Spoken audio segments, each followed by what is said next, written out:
devenir des adultes, devenir des enfants qui grandissent et devenir des enfants matures. Et c'est ça le but de mon message. Le titre de mon message, c'est devenir fils et filles de Dieu. Devenir des fils de Dieu. Devenir des fils et des filles de Dieu. Donc si vous êtes connectés, vous pouvez partager le message sur Facebook. Si vous allez sur mon compte Pierre-Emmanuel Jean, vous pouvez partager, puisque c'est en ligne, donc on va en faire profiter les autres aussi. Que Dieu vous bénisse, ceux qui nous rejoignent aussi en direct ou plus tard sur la vidéo. Alléluia. Donc le titre de ce message, c'est devenir fils et fille de Dieu. Et on va lire dans Romains chapitre 8, on va lire à partir du verset 28. Romains chapitre 8, à partir du verset 28.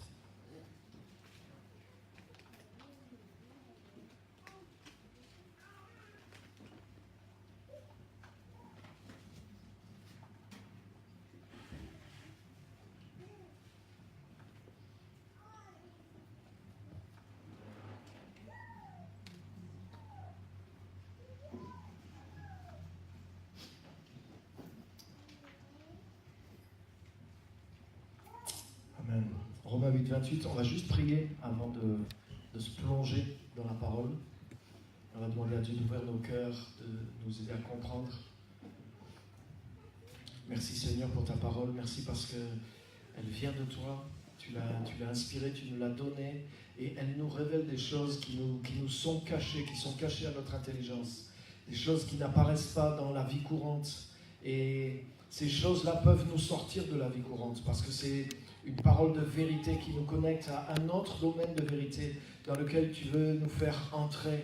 Seigneur, il y a l'évidence que nos yeux voient, mais il y a une évidence que tu connais et que tu nous fais connaître par le Saint-Esprit, par la parole. Et aide-nous à voir et à pénétrer, à posséder, à maîtriser cette évidence par ta parole au nom puissant de Jésus-Christ. Aide-nous, tes enfants, à comprendre, à connaître et à vivre ces choses-là au nom puissant de Jésus pour ta gloire, pour la venue de ton règne, au nom de Jésus. Amen, amen. Et Amen. Donc Romains chapitre 8, verset 28. Donc c'est un verset qui est souvent connu, souvent cité parmi les chrétiens, mais des fois il est cité un petit peu à tort et à travers. Et il est souvent, malheureusement, il est cité tout seul. Et c'est dommage. Et souvent on utilise le verset 28 un petit peu pour se consoler dans toutes sortes de situations. Toute chose concourt au bien de ceux qui aiment Dieu. Ça veut dire en général, c'est quand tu as eu un problème et que malgré tes prières, tu t'en es pas sorti. Donc là, ta dernière carte, c'est Romains 8, 28. Toute chose concourt au bien de ceux qui aiment Dieu. Et c'est vrai. C'est pas mauvais. Ça veut dire de toute façon, voilà.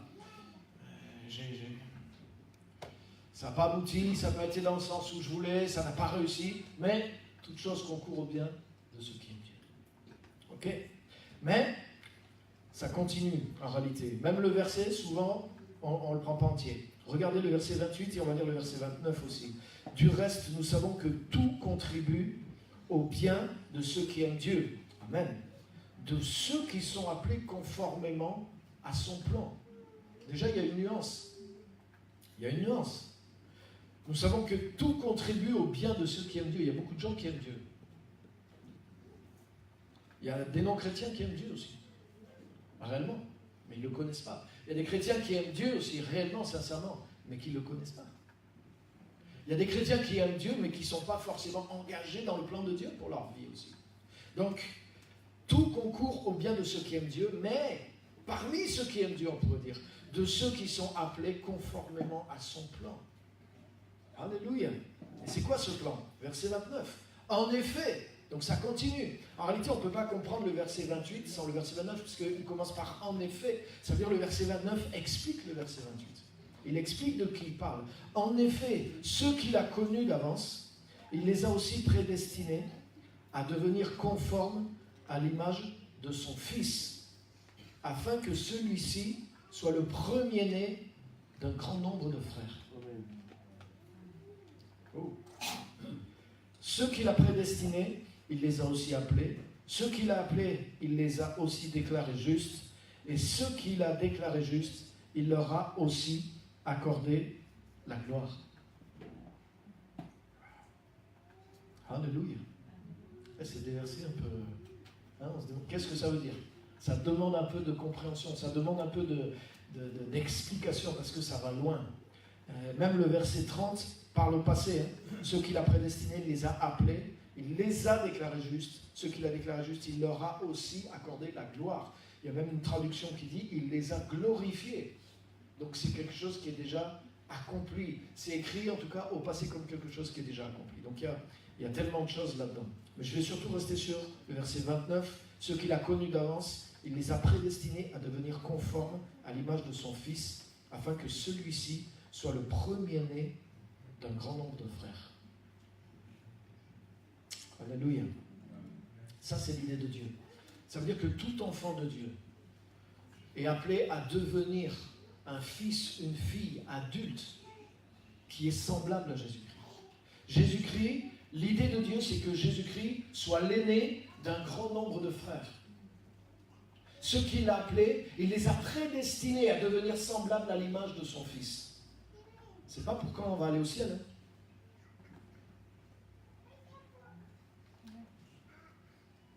Oui, faux. Oui. Jésus n'a pas manifesté la vie d'un fils d'homme et d'un fils de Dieu sur terre après sa résurrection. Il l'a manifesté à partir du jour de son baptême. À partir du jour de son baptême de ses 30 ans, Jésus-Christ a manifesté la vie d'un fils de Dieu sur la terre.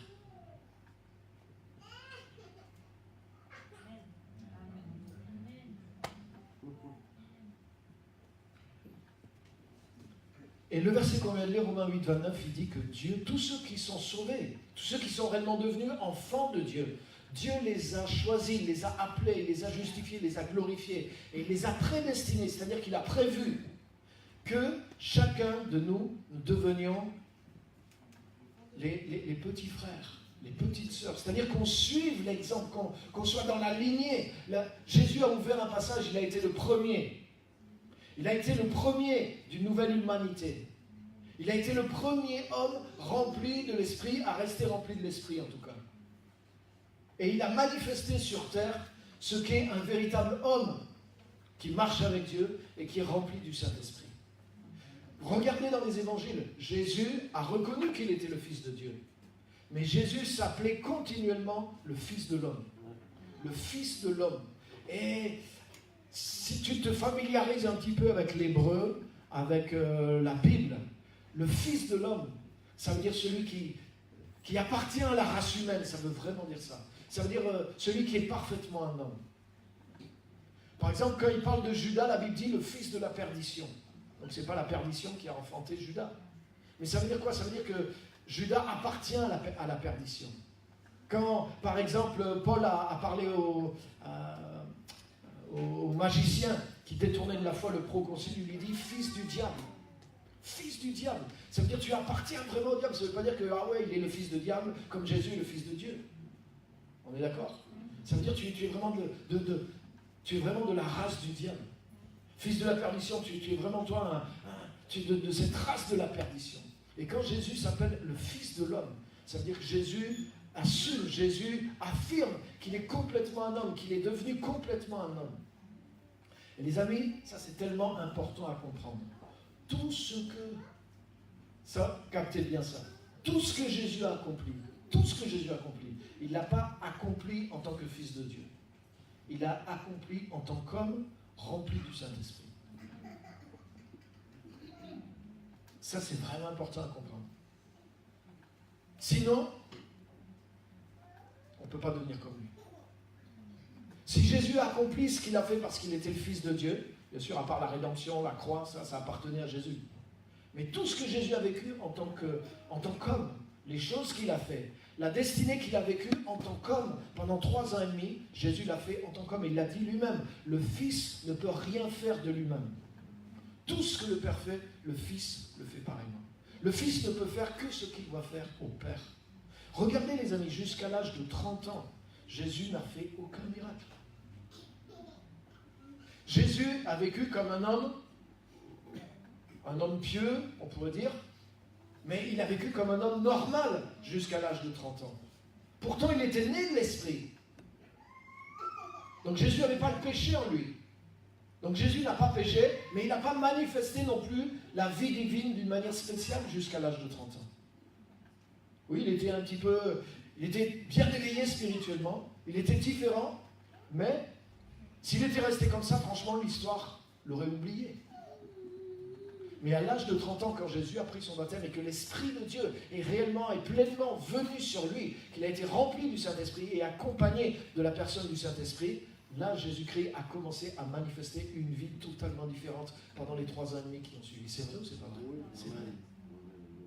Et Jésus a manifesté ces choses en tant qu'homme qui a eu besoin d'être rempli du Saint-Esprit. En tant qu'homme né de l'Esprit qui a été rempli, accompagné du Saint-Esprit.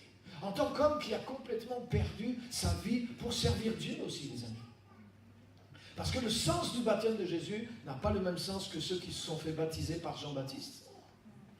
Ceux qui se sont fait baptiser par Jean-Baptiste venaient avouer leurs péchés et ils se repentaient de leurs péchés. Mais Jésus n'avait aucun péché à se repentir. Jésus ne s'est pas fait baptiser pour le pardon de ses péchés.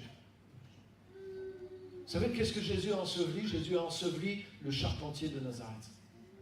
Jésus a enseveli une vie vécue en dehors du but de Dieu.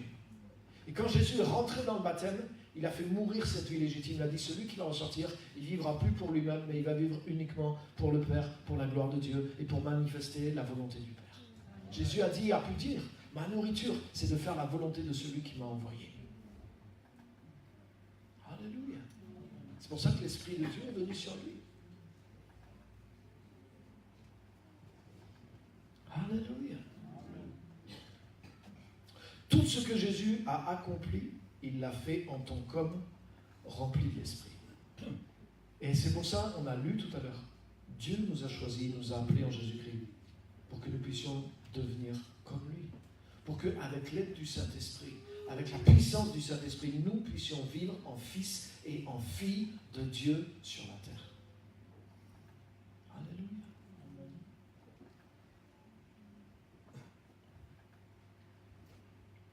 Deuxième chose, on a lu aussi dans le verset 29, il nous a appelés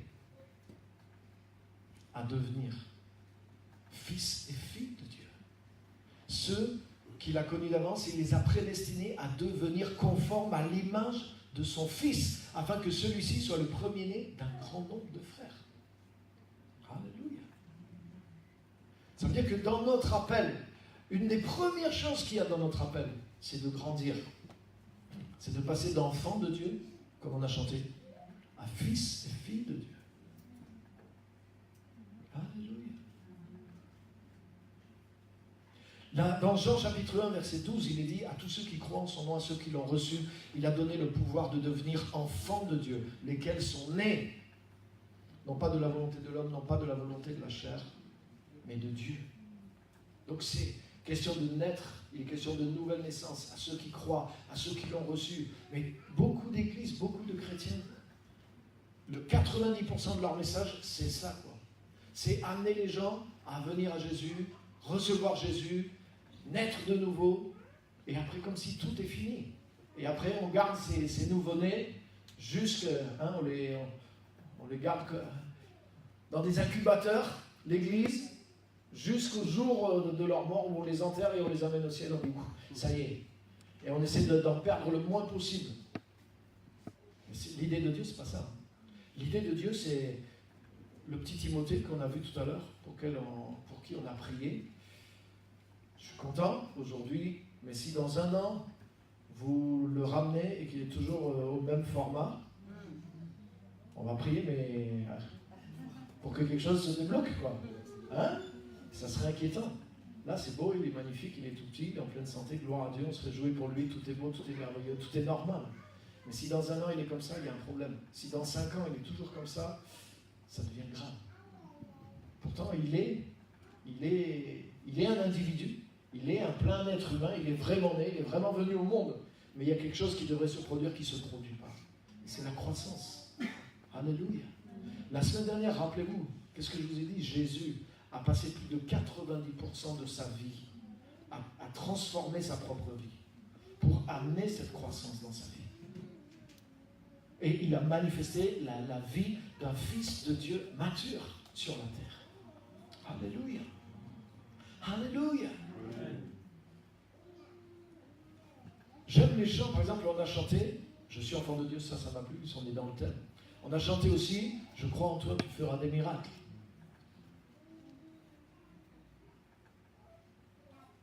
Regarde Jésus. Jésus faisait des miracles. Jésus n'était pas tellement dans... C'est difficile à exprimer. Mais en fait, Jésus, quelque part, Jésus n'attendait pas que Dieu vienne faire des miracles pour lui, pour sa vie personnelle. Jésus est devenu, il s'est développé en tant que fils de Dieu mature. Jésus a pris la responsabilité de faire la volonté du Père. Et quand Jésus faisait la volonté du Père, par la puissance du Saint-Esprit, Jésus faisait des choses, faisait des miracles. Jésus ne priait pas pour les miracles. Jésus ordonnait les choses. Jésus exerçait une autorité. Jésus manifestait la vie de Dieu sur la terre. Jésus passait du temps dans la présence de Dieu pour s'approprier, comme on a vu la semaine dernière, sur la montagne de la transfiguration.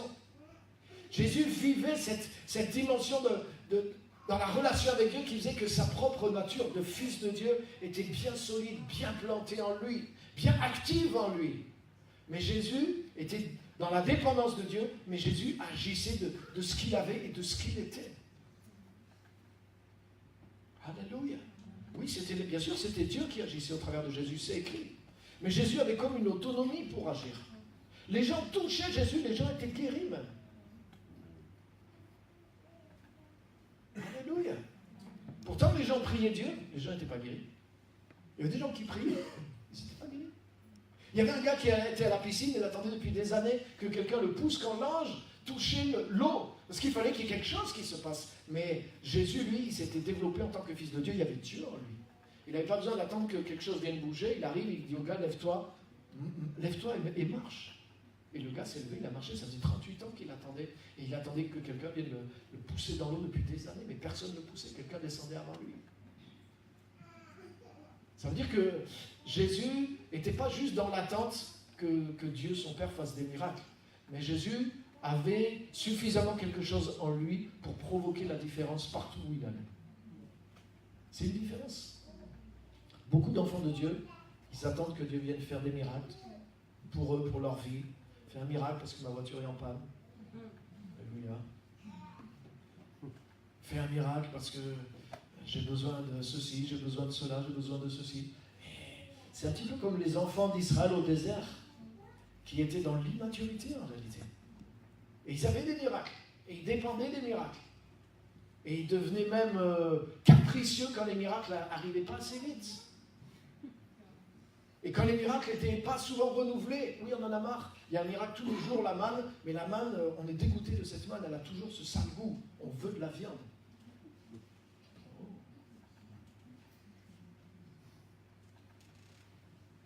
Dieu leur a donné de la viande, mais elle leur est restée un petit peu en travers de la gorge. Il faut faire attention aussi dans de ne pas rester dans l'immaturité dans notre relation avec Dieu, à vouloir, Seigneur, fais ceci, Seigneur, fais cela, Seigneur, agis pour moi, Seigneur, fais des miracles, Seigneur, donne-moi ceci, Seigneur, donne-moi cela. Il y a un temps dans notre vie où on doit grandir, les amis. Et c'est nous qui devons devenir maintenant des personnes qui amenons les choses autour de nous. Nous devons devenir ceux qui donnent. Pas simplement financièrement, mais nous devons donner spirituellement, nous devons amener. Et la vie d'un fils et d'une fille de Dieu, c'est la vie de quelqu'un qui s'est développé spirituellement, non pas juste pour la satisfaction de ses besoins personnels, mais pour devenir une réponse dans le monde. Parce que le monde, c'est écrit dans le même chapitre 8 de l'Épître aux Romains, c'est écrit que le monde attend la manifestation des fils de Dieu. Alléluia! Regarde avec moi, Romains chapitre 8.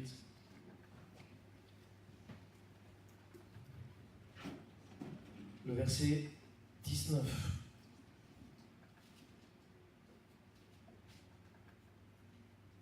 Verset 19.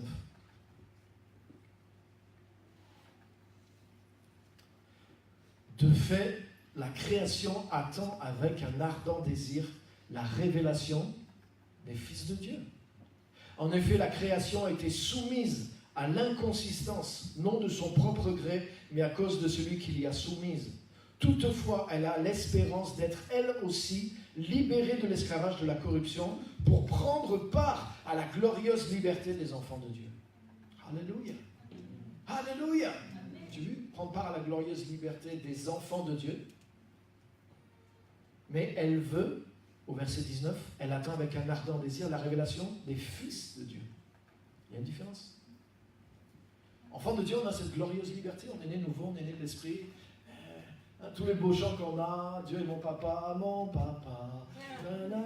c'est bien tout ça. Mais il faut faire attention quand même, parce qu'on ne peut pas rester à la garderie toute notre vie non plus.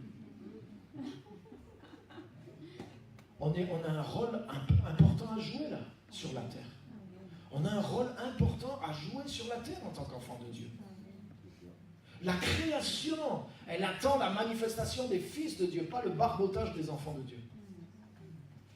C'est pas nos petits, excusez-moi, mais c'est pas nos petites comptines gentilles qui suffisent pour changer le monde.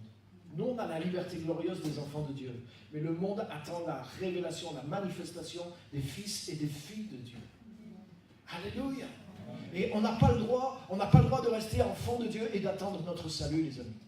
On n'est pas appelé à être juste né de nouveau, à se faire plaisir, à être heureux, à être béni, à avoir notre ticket pour le ciel et à attendre que le monde change et qu'on soit sauvé sans jouer notre rôle dans ce monde. Non. Alléluia. Quand Jésus s'est fait baptiser, il est passé d'un monde à un autre. Et je dirais que Jésus lui-même, il a comme quitté le monde d'être un enfant de Dieu et il est rentré dans le monde d'être un fils de Dieu à l'âge de 30 ans. Et je vous garantis qu'en 3 ans, le monde a entendu parler de lui. Et le monde a changé à cause de lui. Donc si tous les enfants de Dieu grandissent, deviennent matures, et commencent à se plonger pleinement dans la volonté de Dieu, et commencent à jouer un rôle actif pour amener le royaume de Dieu dans le monde, pour être la lumière du monde, le sel de la terre, ça veut dire que chaque chrétien, chaque enfant de Dieu est destiné à toucher le monde d'une certaine façon. Vous êtes la lumière du monde. Vous êtes le sel de la terre. Ça veut dire ce que tu as développé en toi, la nature que tu as développée en toi, elle est faite pour jouer un rôle actif qui va changer quelque chose. Si tu mets la lumière dans les ténèbres, c'est fini, il n'y a plus de ténèbres. Si tu mets du sel là où il n'y a plus de saveur, c'est fini, ça a du goût maintenant. Donc chaque enfant de Dieu doit devenir fils de Dieu et doit accomplir son rôle et doit changer quelque chose en faveur de Dieu. Parce que le monde entier attend la révélation des fils et des filles de Dieu. La création attend avec un ardent désir la révélation des fils de Dieu. Alléluia. Amen. Alléluia. Amen. Merci Seigneur.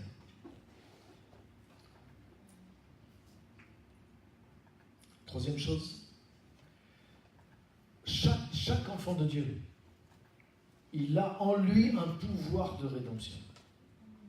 Chaque enfant de Dieu a un pouvoir de rédemption à l'intérieur de lui. Dans Jean 1,12, il est dit, tous ceux qui ont cru, ils ont reçu le pouvoir de devenir enfants de Dieu. Donc il y a un pouvoir qui est là-dedans. Et ce pouvoir, il est amené à grandir comme cet enfant, il a reçu la vie humaine, il y a tout un potentiel en lui. Mais aujourd'hui, il faut, toutes les 4 heures, il faut le nourrir, il faut le changer, il faut le laver. C'est-à-dire que pour l'instant, son potentiel exprimé, c'est 0. Pour l'instant, c'est quelqu'un qui ne fait que faire travailler les autres. Pour l'instant, c'est quelqu'un qui n'apporte rien. Là, il apporte de la joie, il apporte... Ok, on est d'accord, je ne veux pas... Vous voyez ce que je veux dire? Mais d'une manière technique, c'est quelqu'un qui demande beaucoup. C'est quelqu'un qui demande de l'attention, c'est quelqu'un qui demande de la nourriture, c'est quelqu'un qui demande des soins, c'est quelqu'un qui va régulièrement voir le pédiatre, etc. C'est quelqu'un qui c'est un consommateur.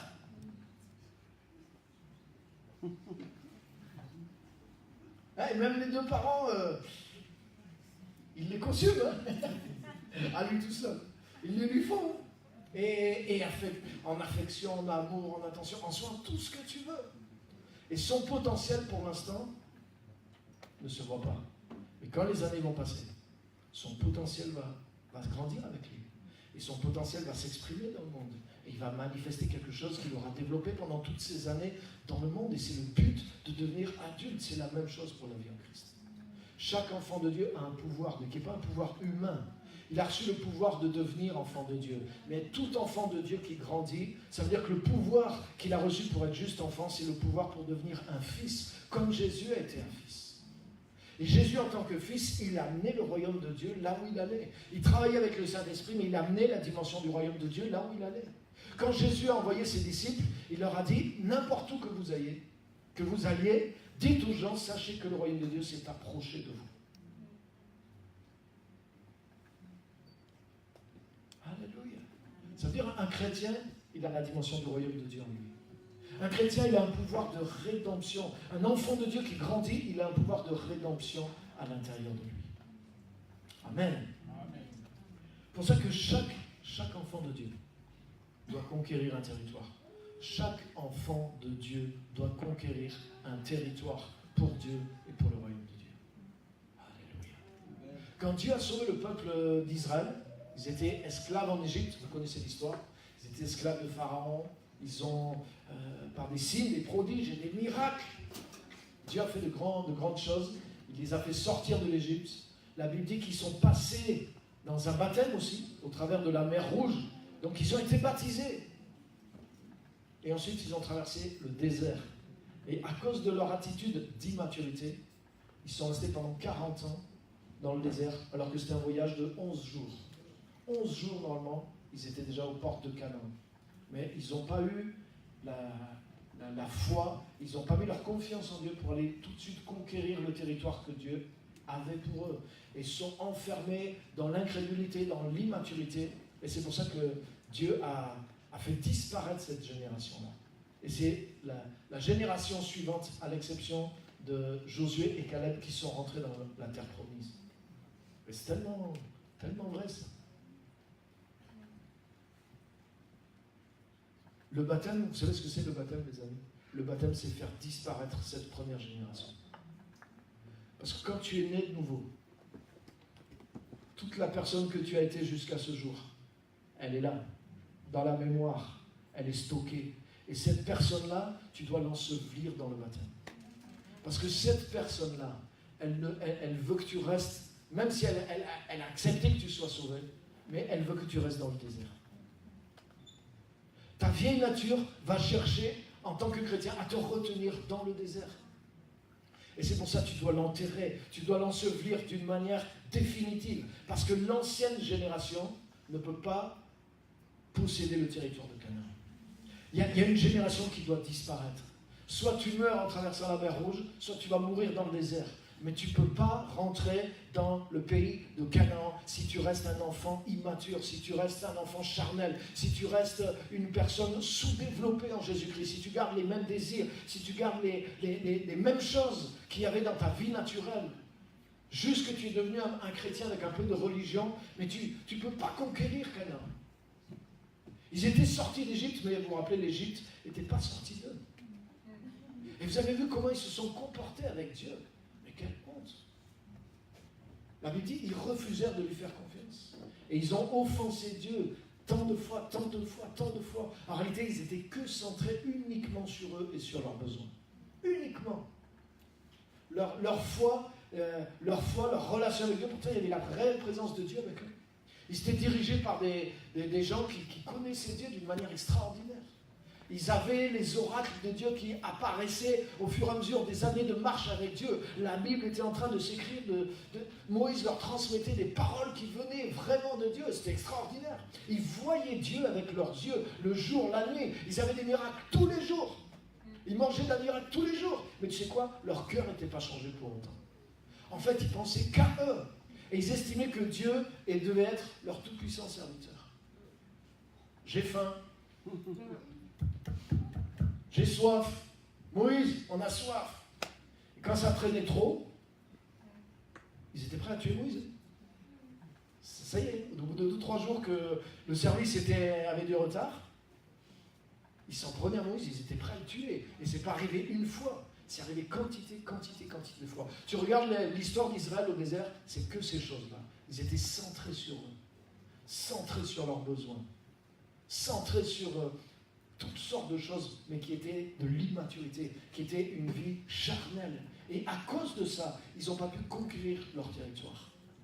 Les amis, cette nature-là, immature, cette nature charnelle, elle doit être ensevelie, elle doit disparaître. Nous devons laisser toutes les vestiges, toutes les traces de la vieille nature, nous devons les abandonner et nous devons consacrer réellement nos vies et avoir le courage de la foi pour accomplir la volonté de Dieu avec le temps qui nous reste à vivre sur la terre en tant que chrétiens. Alléluia! Amen.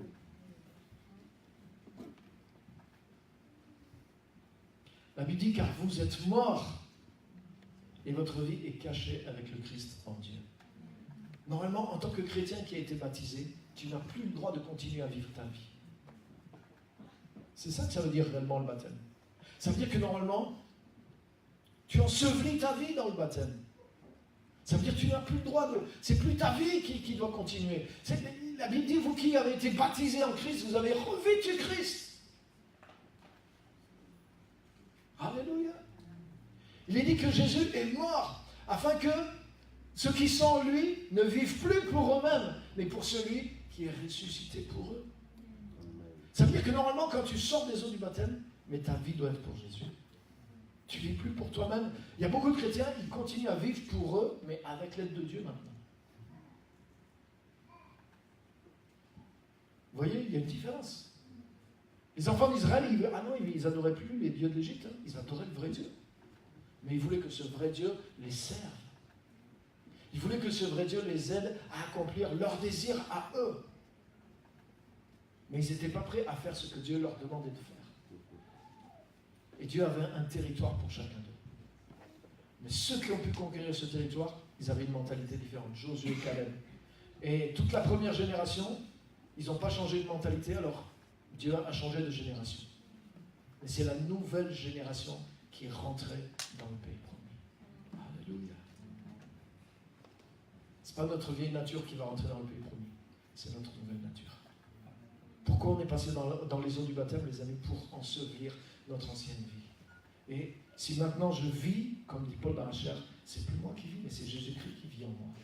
La vie que je vis maintenant dans la chair, c'est la vie pour Jésus-Christ. Ma vie doit manifester Jésus-Christ. Je ne suis pas là sur terre pour réussir ma carrière. Je ne suis pas là sur la terre pour gagner de l'argent. En tant que chrétien. Je ne suis pas là sur la terre non plus pour avoir un grand ministère. Non. Je ne suis pas là sur la terre pour me faire un nom. Que ce soit dans le milieu chrétien ou dans n'importe quel milieu. Après, Dieu peut m'utiliser avec un grand nom pour avoir une grande influence. Alléluia. Il n'y a pas de souci avec ça. Mais mon but, ce n'est pas me faire un nom. Mon but, c'est lui faire un nom à lui. Que son nom soit sanctifié. Que son règne vienne. Et que sa volonté soit faite. Alléluia. Chaque enfant de Dieu, Dieu a prévu qu'il devienne mature dans sa foi. Qu'il devienne un fils et un fils. Une fille de Dieu. Alléluia. La vie chrétienne, c'est pas juste qu'on vienne à l'église tous les dimanches. Je suis pour, hein, moi je viens à l'église tous les dimanches. Mais l'essentiel de la vie chrétienne, c'est ce qui se passe entre les deux dimanches. Et ce que j'apprends le dimanche, mais c'est pour le mettre en pratique dans ma vie. Chaque enfant de Dieu est appelé à conquérir un territoire. Le monde autour de nous attend la manifestation des fils et des filles de Dieu. L'Église est là pour t'aider à grandir dans ta vie chrétienne. Le but de l'Église, c'est une nurserie. Le but de l'Église, c'est de t'amener à la naissance, de prendre tous les soins pour que tu deviennes un enfant, de t'aider à grandir pour que tu deviennes un adulte, et de t'aider et de te lancer dans ta vie d'adulte en Jésus-Christ pour que tu ailles conquérir le terrain de Canaan vers lequel Dieu t'envoie. Alléluia!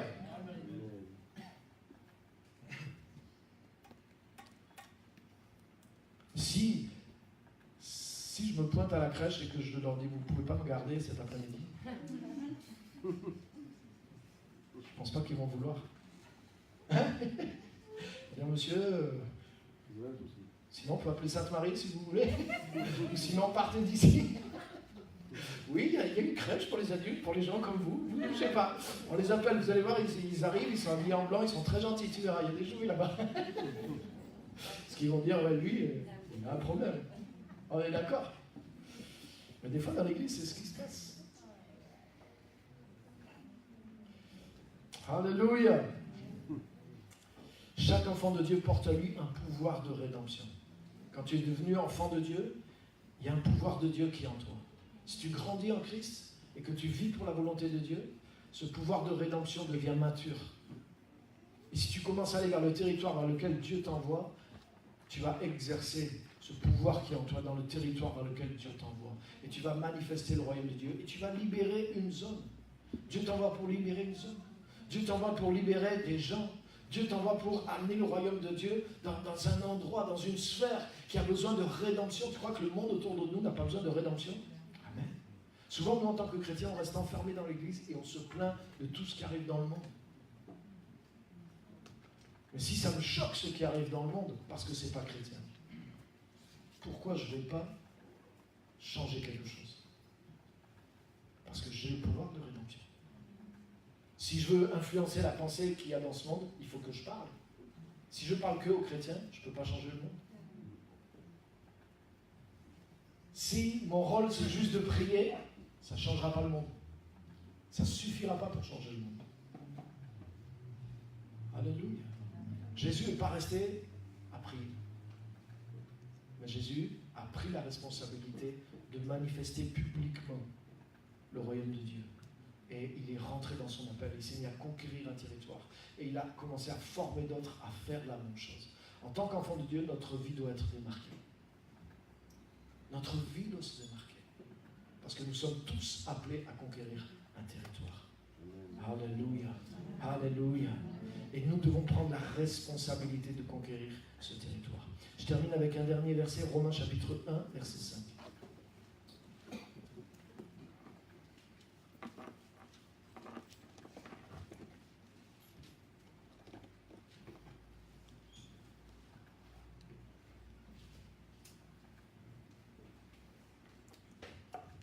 On va lire un petit peu avant. On va lire à partir du verset 1er. Romains chapitre 1, verset 1er. On va lire la version seconde classique.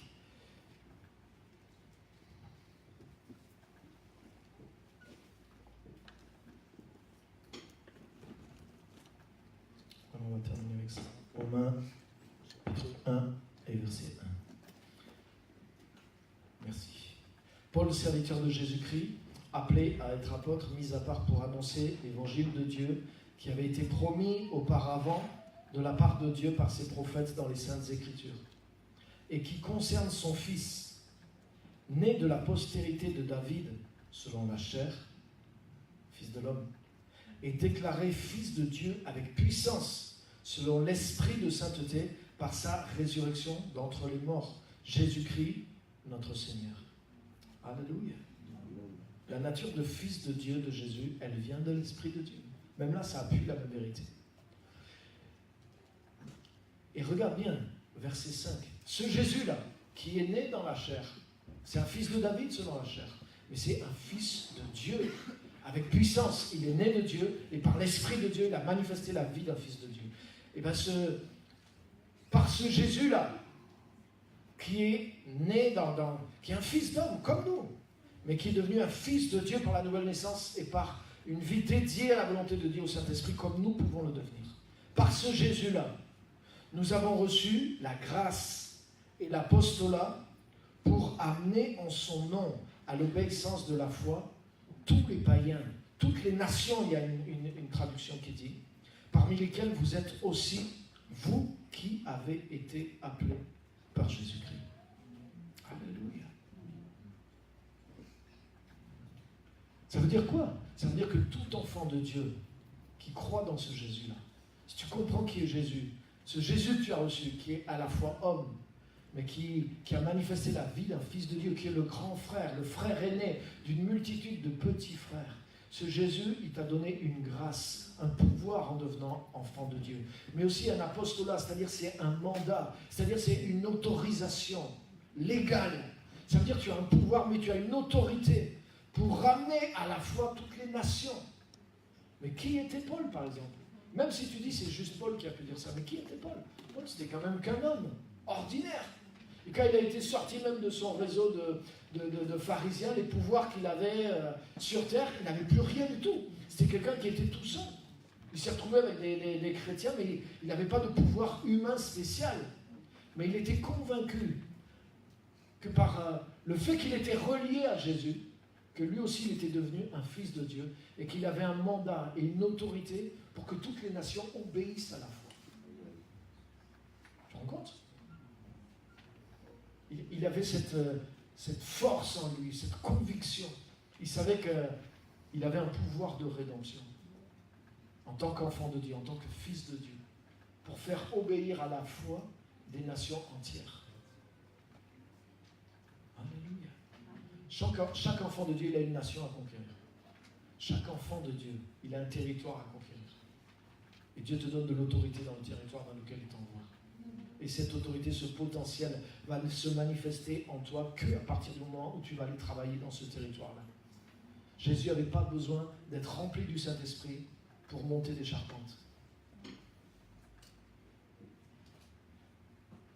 Dieu n'a pas donné le Saint-Esprit à Jésus pour continuer à monter des charpentes.